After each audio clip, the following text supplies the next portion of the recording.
Hello guys. आज तुम्हाला मी खूप प्रामाणिकपणे एक प्रश्न विचारणार आहे.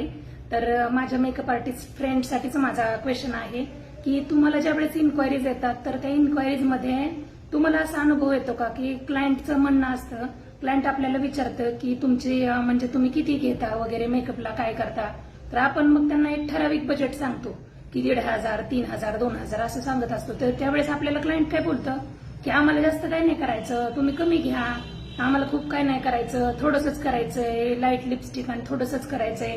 मग थोडंसंच करायचंय तर थोडंसं जरी करायचं असेल तरी क्लायंट ही गोष्ट आपल्याकडनं समजून घेतच नाही की थोडंसं करायचं म्हणजे काय असतं.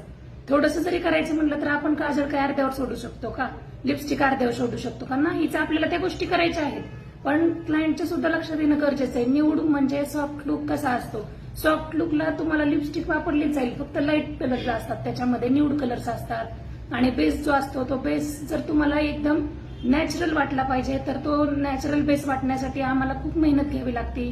त्या स्किनचं प्रिपरेशन करावं लागतं, स्किनच्या प्रिपरेशननुसार आपल्याला ते टोन टाकावं लागतात, तिथं तुम्हाला ते परफेक्ट मॅचिंग झालं पाहिजे. त्याच्यासाठी तर आम्ही एवढा अभ्यास केलेला असतो ना. भले तुम्ही ब्लॅक असेल आणि तुम्हाला 1 टोन वाढवा दिला तर तुम्ही ते 2 टोन 3 टोन जर तुम्हाला वाढवायचे दिले तर तुम्हाला ते तुमच्यावरती सूट करणार नाही. तुम्हाला तो जास्त बेस वाटेल, तो हेवी दिसेल दिसताना समोरच्याला सुद्धा. तर त्याच्यामुळे